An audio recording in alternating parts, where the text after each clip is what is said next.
Maldita envidia, que haces que me apuñale cada vez que no me siento competente. Trato de ocultarte debajo del gesto de que todo me sienta bien, teniendo el disfraz de que no me interesa, diciéndole a todos que puedo seguir aún sin tener ganas. Bien se dice que hablar es gratis, ¿no?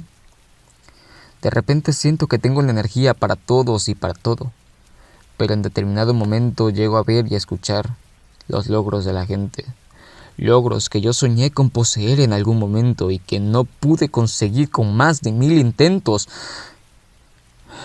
Maldita envidia, que haces que me vea como un fracasado, estancado, siendo una sonrisa que nadie nota, con un fuerte enojo hacia su persona.